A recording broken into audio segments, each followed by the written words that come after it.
We thought that we would turn this into as much of a therapy session as possible. Yeah, I knew you guys would like that. Half my friends are in the front row. Okay, all right. I thought that would be very interesting. Yeah. Okay. I had gotten this gas mask after 9/11. Everybody got one for the holidays, including a go bag and a radio, because I was terrified, waiting for the next shoe to drop. And then I finally said, you know what, you got to get a job. So I just started taking this, and I started shooting things randomly in this. And I started telling a little bit of a story, but I didn't realize it. And there's a lady in this audience by the name of Ruth Charney who saw 3 or 4 of these photographs and said to me, hey, you're telling your own story. And I just about fainted. I had no idea. My subconscious was totally driving this train. It's classic. It's the way that trauma works. You try your whole life to forget it, and then one day it starts creeping in when it's safe enough, perhaps, or ideally when it's safe enough, not when you're being triggered by it. And then it's like your body saying, let's do this work. Let's stop repressing it. What had happened in my family, my father came back from, my mother and father met as children in the church, 10 years old. Was pulling her hair in the choir. Went together their whole lives. He went off to war, came back a different person. She says he came back, he was completely different. So in response to that and the crazy things he was doing, like not going to work, not paying the rent, writing bad checks, my mother starts to self-medicate and drink. So I'm living in a house where, one, the bills aren't being paid. Sorry. That's okay. The bills aren't being paid, and she's drinking, but she's like Dr. Jekyll and Mr. Hyde. So I'm walking on eggshells all the time.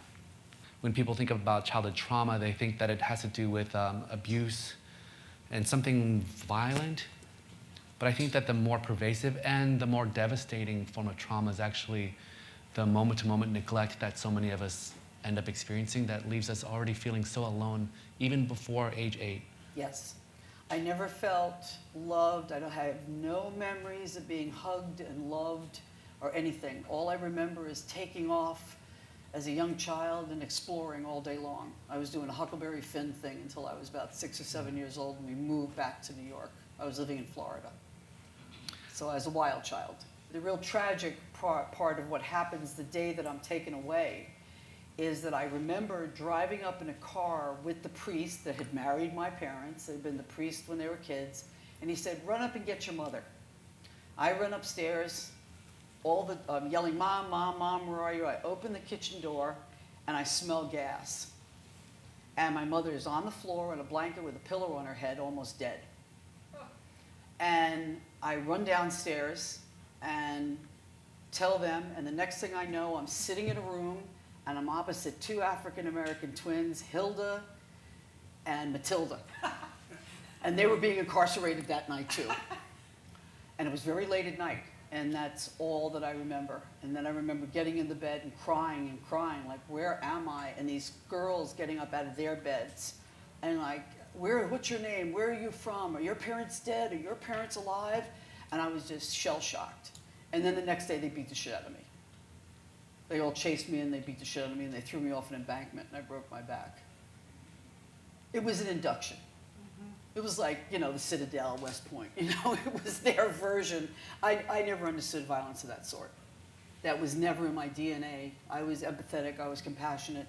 I never, ever thought of hurting somebody like that, so I didn't know what they were doing. But this was some kind of welcome to the orphanage thing that they did. But then now I realize now that they were abandoned, angry children. And I have no hatred for them or anger. For children at an early age, anytime anything bad happens to them, they have an egocentric perspective, and they always think that it's their fault. And so you must have felt like you committed some kind of horrible crime to have been put into this situation. This is the beginning of where most people with trauma end up having incredibly low self-worth, a sense that they'll never be loved, that they're undeserving of love, and it's always their fault. Whatever it is, it's always their fault. Definitely the sense of self-worth was nothing because I was told by everybody that I was worth nothing. My teachers, Everybody. I was incorrigible. I was nothing. Like I said before, I'd end up pregnant. I just wouldn't listen, blah, blah, blah, blah. But I always knew, deep down inside, that I was right and they were wrong. I had a sense of low self-esteem, but something kept telling me, I don't know if it was in my DNA, nature, nurture. I used to always have this argument with my 5th grade teacher, who became like another mother to me, who was that one adult that helped me make it through. But I would have ended up running like an organized crime family, because I was smart. You know, I wasn't going to end up like a low-life criminal, but you know, you could see it was going to be one way or the other, because these are the kind of people I'm hanging out with, this is what's going on. But at the same time, I knew they were wrong. I knew I wasn't stupid. I knew that I wasn't the things that they were saying I would. But I found out later you had to work on your self-esteem. That's incredible, because if I were, you know, if this were an intake, I would note that as a real strength of yours. This fight energy that you have. It's always reassuring whenever I see that in a new patient, because what's implied is that I don't deserve this. And you need to feel that. And the anger protects you from Yes. being more hurt and injured by others. Yes, I will say that to people often, that as a woman, growing up and then going into the area that I went into, I had to be tough. And I had to let them know when I was unhappy about something, because as a woman especially, once I get to a certain age and in my career, you're not listening to me. And I have it now, it happens. I'll turn right around and say, excuse me, I'm speaking to you. And I'd like you to listen to me, because I will find men do that all the time. As a child, they weren't listening to me at all. And I knew it was them. So this built up the anger, but I told you, I used that anger. I made that anger work for me. I made that fear work for me. All those chemicals that were pumping, I said, I will not. As I started to get older, I said, I will not allow what happened to me define me. I will rise above this, because I know that I'm special. I escaped when I'm 16. I get out of, I ended up back with my parents. Nothing had changed. It was still insane. So I move out when I'm 16. And I move into an apartment in Rego Park, a studio apartment. I'm in high school. And I go to high school living in an apartment by myself. And this is what it felt like. Sneaking out after dark. I'm still wearing that mask of anger, that mask of fear. Nobody can get to me. I keep all those walls, and I wear that mask so that you cannot, I will not be vulnerable. I will not let you see the real me. I will show you the me that I want you to see. And that's it. Why is this a photo of escape?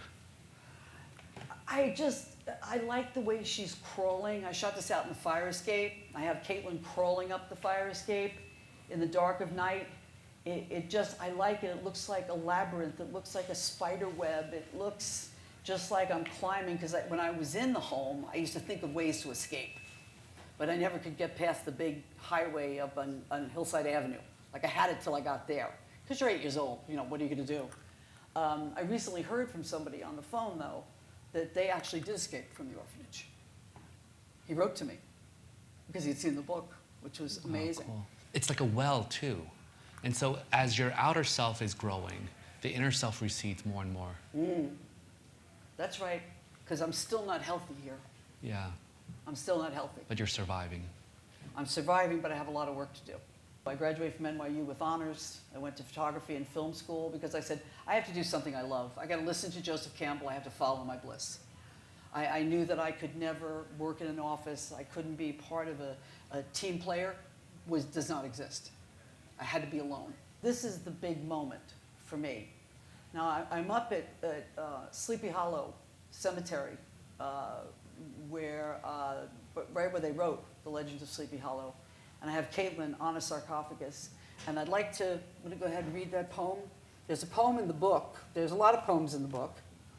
But this specific poem I'd like to read out loud that I had going with this, because this is where I realize after going to school in the city and taking the train every day, I would watch people, because I was always an observer or watcher, because I was always told to shut up, so then I'd watch. Okay, the minutes flash by like express stations. Light, light, light, darkness, light. I will not die slowly like this. I will create my own world. Oh, fear, you are my lover.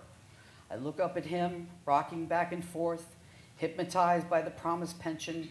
Not me. I will fly, soar, escape. He stays on, head down, strapped in tightly at the gate.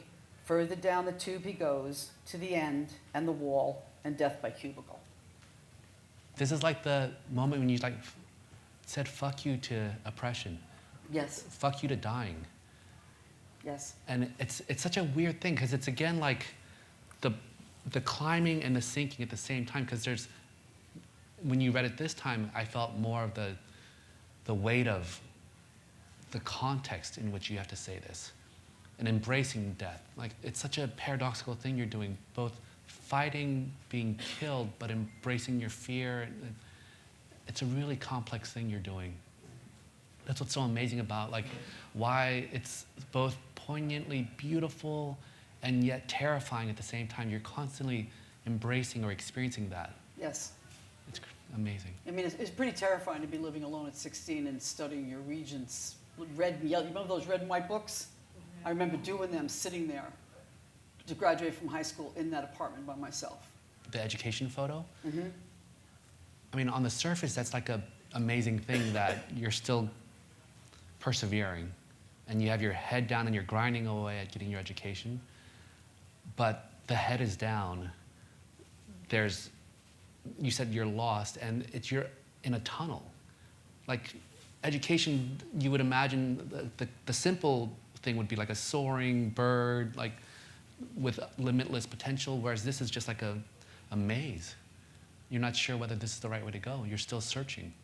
Well, it's interesting you say that, because by the time I get to NYU Film School, I'm never in class. I'm in class maybe 2 or 3 times, and I watch all the other students are copying the teachers and doing this so-called art of like a bird in the snow and a dead bird in the snow in hands. And I'm in the park, and I'm shooting pictures of kids, you know, things that run and walk and talk. And we're in the class, and they're like, well, you're a sellout because you're selling these pictures to the parents. Well, you know, I was living alone. I needed the cash. And that's what I was doing my portfolio on, were children. They were right there in the park. And then when I wasn't doing that, I was smoking a joint. Because I wasn't going to go to class and listen to this bullshit. Because it was all bullshit. I'm listening to kids who were talking about my work, calling me a sellout, and the teachers are, you know, nice enough guys, but I don't want to know how a lens is built. You got to give me the camera. I got to get out there and I have to shoot. So that's what I did. And I never went back to class. Do you remember what it was like to film or shoot the kids? Or what kind of images you were looking for? You know, it's a funny thing. It's a little park there, and I look at those images today, and you can look at them now. I can look at those now and see why I became great. You could see that there is something there, that I was going to be really good with people, because I caught these moments of children doing just extraordinary things. This little interactions between kids that were just so beautiful that they hold up today, that I could have a show here of children and it would work. And they didn't look at the work, they just said I was a sellout because I sold prints to the parents. So I'm like, I don't need this, I'm out of here. I'll go in the park and I'll think of great ideas to do 25 years from now. And, okay, go ahead. It reminds me of a lot of, like, you know, the cheesy inner child work that people have heard about. Don't pick on her, she's 5 and she's having a good time. You just did it. You just did it again. Yep. Deflected. Yep. I deflected? No, deflected, but also protected. Oh. When you're feeling oppressed by the technical, the didactic of NYU, you're like, fuck you, I'm not gonna become some pigeonholed, but I'm gonna protect the beauty and innocence of childhood that maybe I lost. But there's something you kept it inside of you somehow. I think that's what you were doing psychologically when you were saying no to that. You're still claiming, like, this is what matters. The moment when children can be innocent, that's what really matters. That's really interesting. I'm going to send you those shots. I'd love to see them. Okay. I bet you, I get goosebumps imagining what you captured. They're really good. That's awesome. Really good. And that I can turn around now and say that. But I knew that then. And I wasn't going to take from them the same crap that I had taken in high school and in junior high school and in grammar school. 2 years later, my senior teacher calls me in. I invited him tonight. He's in a lot of trouble. He calls me in. He says to me, I got to talk to you. I said, what is it? And I'm getting ready to graduate soon. And he says, you got to come to class. I said, why? I pay you. That's exactly what I said. And he said, because you do. I said, no, I'm not going to come here and do my work and have it criticized by people that have no background, no nothing, whose parents have money, they grew up in a house, they had everything, and I needed the $25 per print and got criticized. That was the end of it right there, Tom. Okay? So he said, all right. And he says, I asked around about you. I said, oh, really? And what did they say? So he spoke to my first year, second year, third year guys. She doesn't come to class and she messes around, she's stoned, but she comes through in the end. And I said, isn't that all that matters? I'm learning about deadlines now. Now, I spoke to him recently, and I asked him that question. I said to him, Tom, how did you ever let me get away with that kind of arrogance? And being funny at the same time, because I'm deflecting. You know, humor was always the way I handled everything. Otherwise, I'd punch somebody. I knew it. And he said, because I knew then that you were going to be the one. And I was the one. Out of all of them he's had over the last 20, 30 years, I was the one. He says, I just knew, leave you alone. You've got to do your own thing. But then there was my room. I loved my room. And in my room I could dance. I could sing along with records, my music. I loved that. I found quiet and peace in my room, and that's when I developed a habit of staying up all night because all the demons and monsters would go to bed. There would be screaming and fighting. Everything got quiet, and that's when I'd be my most alive. I'm thinking about angels' wings and innocence. This is when you can be innocent again. Mm-hmm. And the thing that I didn't say earlier was when you were talking about the induction and the having your back broken, there's a shattering of innocence in that experience. That's what I was thinking. Yes, I became an adult very early. And this is you holding on to that. Yes, I am very, very aware that there's a 5-year-old that lives inside of me. I can't pass a puddle without jumping in it. And I love that little kid. Yeah. I really love that little kid. We see life in amazing ways. Yeah. And I would never do anything to make her grow up.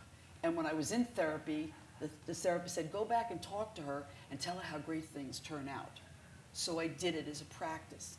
And it was really good. Now we have conversations all the time. Should we do that? It looks kind of childish. No, let's do it. Let's just have fun. Because I don't care anymore what anybody thinks. That's awesome. You know, I just love that kid in me. If it's stunted, however it happened, yeah. I love that part about me. I love it. I love her. So I get in a boat, and I'm in a nest in the boat. And this was actually shot at the boat cemetery out in Staten Island. I'm making a museum out of now. And it's put Caitlin in the swamp, wrapped her up, and I have her sleeping in the bow of this boat to a poem in the book where I'm going in the ocean, in the depths of the ocean, and I'm dreaming.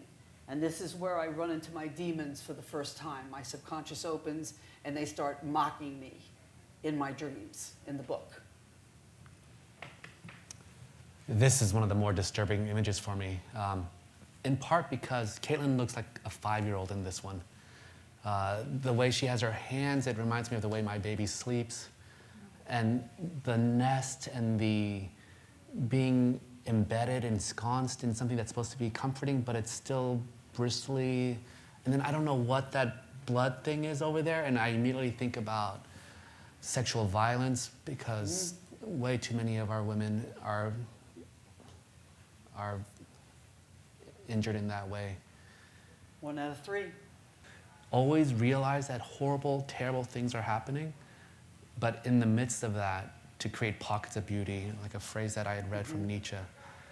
And this would have been a photo that I would have stared at as a college student, because I would have wanted to hold on to the innocence that's hinted at, while still realizing the context of horror that so many of us grow up with. Yes. Caves are very interesting. You know, you sit there and I'm thinking and I'm deciding the next day I'm going to travel into the forest and see if maybe the answers are there. Because I do. I look in nature. I commune with nature. I take walks in nature. I try all of that. And caves became a very interesting metaphor for me for my subconscious mind. Because as you start to walk, you see those boulders in front of you. Oh, I remember that. I remember that happening and that happening. But then it keeps getting darker and darker. And there's all those secrets down in the subconscious mind. And they're bubbling up because I'm looking. And I'm thinking about it. So when I'm dreaming, they start bubbling up. And they're coming, and they're coming. And I'm remembering more and feeling more. And when I come in contact with someone like an older cousin or somebody like that, there was an uneasiness. There was a memory. I could feel it. And I let my body speak to me. And I started photographing in the same way. I photographed from instinct and not intellect. Wow. I stopped that. This is Neil Gaiman. He wrote the foreword to the book, and what he says about me, I cried when I read it. And there's a wonderful poem that I wrote about the two of us meeting and the conversation that we had, but actually happened in my kitchen. But here it happens in the forest, because that's where we belonged. And he gives me some very, very great advice that I think I said before. You know, he said, stay with your own. I really love those gas mask shots. And we've been friends now for, 15, 20 years. And he's my muse. I get an idea, send it to him. I love it. No. Do this more. Okay. And he's the great thing I love about it, he's achieved great fame and it hasn't affected him, which is marvelous. And so he's someone I can really depend on. When I also remember when I heard about this conversation with Neil, I imagined that what was happening is that you were photographing him, and you had your facade on, your armor, your mask, and he said, oh, that mask, that's fascinating, but keep that on. And you're like, how can you see this? You see through me. And for the first time, you take off the mask and he takes off his mask. Yes. And then suddenly you're having 4 hours of conversation, revealing yourself maybe for the first time, I don't know, but Yes. to a person who also can see you because Yeah. of whatever. And I could see him too. Yeah. He had a rough background. Yeah. And it goes back to, like, trauma is almost always interpersonal. Yes. And the way out is that you have to reconnect. And it's the most terrifying thing to do. Yes. Because you've got to be vulnerable, you have to open up, you've got to take those walls down, and what you do that, you lead to your more authentic self. But you've got to let all that go. And that's where the strength and the power comes in. If you don't have that, and you're going to hold on to that stuff, and if you can't work it out with them, get them out of your life. That's it. Dismissed. Ended. Because you must get rid of, in order to drop that wall and get rid of that mask, that weird cousin's got to leave. Because he's creating something in me that's not working. Boom, traitor and friend. That's what I call my ego in the book. Because it is a traitor and it is a friend. And I had to make friends with my demons. I had to embrace my dragons. I said, let's go. Let's do this. Tell me all the bad things about myself. Tell me the things that I react to and I get defensive about, because obviously they're telling the truth and I'm getting pissed off. They were right when they said that. I got to work on that now. What I'm doing something wrong. I got to work on that. So I made my ego my friend, and I made my demons my friend. So that's the collision, the way I did that. I'm getting it. I get the narrative. The cave, the hole into the scary parts. Mm-hmm. You see, it opens up into a forest and you meet a guide. Mm-hmm. Every hero meets a helper. Yeah. Luke Skywalker met Yoda. And then when you continue your journey, Joseph Campbell. you realize that the monster that you have to face is yourself. Exactly. It was the monster inside myself. Right. That they had created. They created that monster. But it was up to me to make friends with that monster and say, okay, I'll let you keep that, but I'm taking that away from you. We're going to stop doing that. Okay, Julie? Rebirth.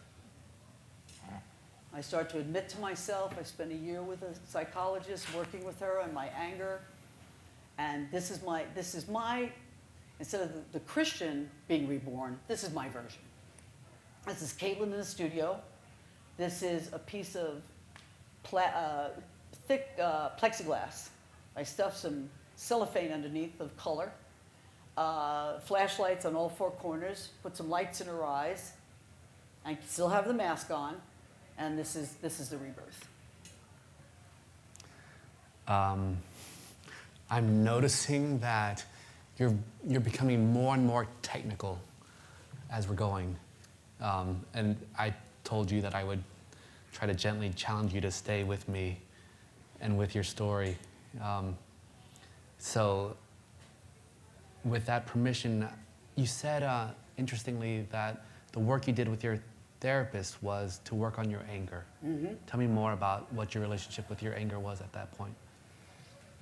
Well, I just wouldn't take any shit from anybody. I mean, Wait, that was back then or today or? No. This is back about 20 years ago. 15 years ago. I had been pushed around so much as a child, and not been free to make my own decisions. And plus, I was really angry about everything that had happened. You look around and people have families, and they go for Thanksgiving and Christmas, and you do these things, and I'm surrounded by lunatics. Just lunatics. But why did you say you had to work on your anger? As if... Because I knew I needed help. I could not do this alone. I needed help. Because you couldn't control your anger? I would lose it easily. But I'm also Scottish. So, I could be bipolar or I'm Scottish. Nature, nurture. We've discussed this before. I was a 2-year-old and I would give you a look like, okay, now I'm going to hit you with my bat. I was tough then too. So I don't know. I think I was born that the nature of me comes from, my bloodline comes from kings and queens like Elizabeth I and Mary Queen of Scots, all the way down to American Revolutionary heroes. What you just, I asked you I kind of want to ask you again, mm-hmm. what the cost of your anger was. Like you said very quickly. Oh, shame. Shame. Absolutely. I would lose my temper and then I'd be ashamed. I said, I got to get help. I got to stop this. Did you notice how, like you said, I'd lose control over it, and then you immediately went to how it's genetic, how about... Well, because we were talking about that before, which I shouldn't have done, right? Well, no. We were talking about nature, nurture. Yeah, but mm-hmm. It's about how, like, you couldn't stay with the cost of the anger. You said you gave it a half a sentence, mm-hmm. and then you moved to justifying it and explaining it as genetic and part of your proud legacy. Yes, well, because I think it's both. I do, because yes, as I said before, as a small child, I was like that, but then as an adult, I am still like this. But when I ask you, mm-hmm. ask you why anger was a problem, then it's not, I'm not asking about both, I'm asking about the part, about the shame. Definitely the shame. Yeah. Definitely the shame. There was another word that you used in that question that you used the second time, not the first time, that was more specific about that, about what to do about the shame. I forget what it is now. But it was absolutely that, and why I went to this woman. And I started working with this woman. Right. The shame was the thing that drove me. Now I'm trying to pop you out of thinking about all that and pop you into like looking at what's happening between us. Okay. I'm just trying to point out that it's so easy for your brain to move away from the more vulnerable feelings. I learned from a very, very young age to be able to do that. Very young. It's an immediate instinct. Yeah. Yeah, I guess, you know, you're just little and it becomes something that you learn to do. You know, I was a class clown. And see how the pace of your voice changes. You settle now. Now that I've like made you like pop, you're starting to go into the state, the defensive state, and now you're back. Now we can continue our conversation. That's great. What I realized throughout this entire journey, that it was time, drop the anger, except when necessary. Really necessary. Yeah. Okay. We have witnesses in the front row. And to let the walls go down, that it was okay to be vulnerable. It was okay to let people in. Okay? And I wasn't afraid of being hurt by them if I let them in. And what I was watching starting happening to me is that I became my most authentic self. That I was the same with everybody now. The same all the time. The same I'd be with the president, the same I'd be of the United States, the same I'd be with a terrorist in the Middle East who I was assigned to photograph. Hi, what's up? What's happening? Hi, I'm Kim. You know, the same thing with everybody. Just natural, just letting it flow without intellectualizing, without thinking about it, without thinking about what I'm going to say, how am I going to act, where am I going to be. I just started to drop all that because I realized I had created all these walls and all these things to try to protect that child because she had been so damaged and hurt. And then finally, when I realized all that, I realized I could take the mask off, that I didn't need that mask anymore. You know how I was saying that part of what was happening is that you were growing stronger, but then there was a part of you that was disappearing more and more? I imagine this part of you that disappeared went whap, and it reconnected to the part of you that you had developed on the outside. It's Is really that beautiful. little kid came back up? Yeah, like you just owned it. Yeah. That's so cool. Yeah, it's been a long journey, but what I did learn from this is that I wouldn't change a thing that happened to me, not one thing, because every single thing that happened to me made me who I am. And I am so okay with that, like really okay with that. Not in an egotistical way, it's just that like when I'm wrong, I'm wrong. When I'm right, I'm right. I'm just very comfortable within myself. Yeah. I'm comfortable in my skin. I do the commercial work to get the money to be able to go to Jordan and to places in the United States, but I've been concentrating on Jordan because I have a connection with the family in Jordan. And I go to the refugee camp where all the Syrian people are. And they've got big orphanages for the teenage girls, and I especially work with them, talking to them. Like, I know how you feel, I was there. Because you get these people, they go and they feel sorry, but they don't understand. When I tell them, I've been there, I've been in your shoes, this is going to be all right, it's going to work out. Right now it's terrible, but it's going to work out. Thinking about that little girl that went back. And this is where I wander through. There's 2 million people living in this camp. And Jordan is a very poor country, but the king is a dynamite guy, and he just opened his doors and let these people in. And when you stand, you see them all coming in off the desert, carrying their children and water. And these people are living in UN tents, and this was the family that was together. So whenever I go to Jordan, and I try to go as much as I can, I spend it there. All the tourists and people that I'm with all go to Petra. I go to refugee camps because that's what's important. That's where I get my thing.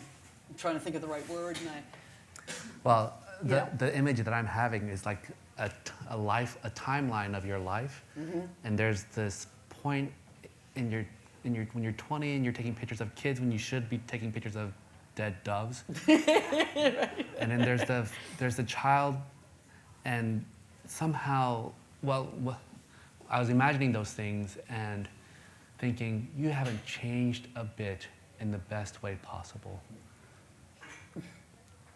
That trauma has not taken that away from you. Because I go back. Because you're still you. Thank you. Wow. I appreciate that, because I was this way when I was 4 and 5 years old. Yeah. The same way. You reclaimed your innocence. Yes. I didn't realize it, but yes. I'm like blown away by your pictures. Thank you. They're very powerful and they're very conceptual, which is the very thing that you were running away from when you were making these quasi-documentary kinds of pictures of young people. You carried through the theme, and at first I was unclear about carrying through with the headgear and where that was going, and I didn't have that reaction in 9/11 to get something like that. But the way your photography, in my opinion, the way you sequence them, has evolved through the shooting. Thank you. Really beautifully. And I had a trauma with a house burned down and fought a fire. And your photograph, just my husband wasn't there, but he lost his things too. And we both were just shook by that photo. So powerful. I've done a little bit of trauma work myself about that. So this was very enlightening, and at first I didn't know what to expect. He dragged me along, and it's really terrific, and I want to congratulate you. The final photograph is just piercing. The use of atmospheric color and light in the portrait when we get revealed was powerful. I don't really have a question. I just wanted to tell you those thank things. you, and thank my daughter. Here she is now, right here at the end. That's her.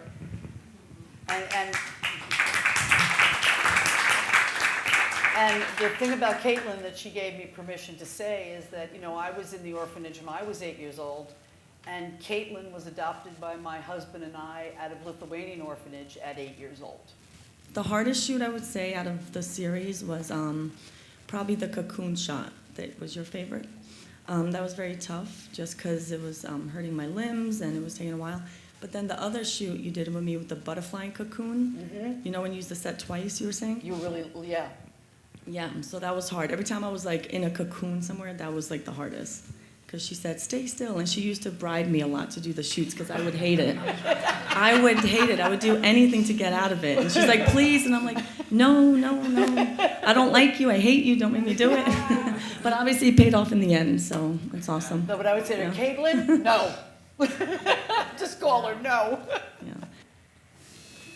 Not only was this brilliant, it was very brave. Thank you. And I only have one question, and that is you asked your daughter to reenact your experience. Yes. What was that experience like for you, watching her go through that? Watching her go through it, or my feelings as she's going through it? Your feelings. I would shut down. Yeah. Like I do on a job. Yeah. I will walk into the Gaza Strip and there will be Yasser Arafat with the head of Hamas. And I'll be like, here I am, hi, what's going on? Because that has to be up. Because I'm in a very dangerous situation. I don't know who to trust. Same thing happened here. I'm working, I'm trying to relay something. It's my art, it's my work, which means everything. So, I'm focused in such an intense way that bombs can go off. I've been in those situations. In Chechnya, bombs are going off and I'm still shooting. And I'm intensely focused on what I'm doing. So I'm not thinking about all that stuff. I'm just trying to, I've already made up my mind what I'm doing, and I've scouted the location and why I'm doing it and how it fits the storyline. But when I get there, it's all work. Get in, she knows this. So I'm just like, get in, let's go, boom, boom, boom, boom. You know, and like the Met, we got thrown out. But I got the shot first. That's all that counted. She did this. She became the most elevated artist self, but hid the more vulnerable self to be able to accomplish this. Yeah, it was painful. It's painful every time we go through it, or I talk about it, or I look at it. And every time I see it, or now I've reached a whole nother level with his insight. I had actually one person in LA say to me, I wouldn't do it. I wouldn't sell that book and put it out because people wouldn't hire you because it's like, you know, you're telling all this stuff about your background. And I said to myself, wow, I wonder what she's hiding. That's beautiful. You know, you gotta look at the final product. What's the work? As I was hearing you, I was thinking that art is the most beautiful expression of like, come find me, come find me. And I was thinking of the word sublimate because that's what Freud called art. It's a sublimation of our things that we're afraid to face. But then I was thinking, as you're wrapping up, sublime. We turn our pain into something sublime. And through that, we share our hearts and it touches other hearts, and then we become whole again.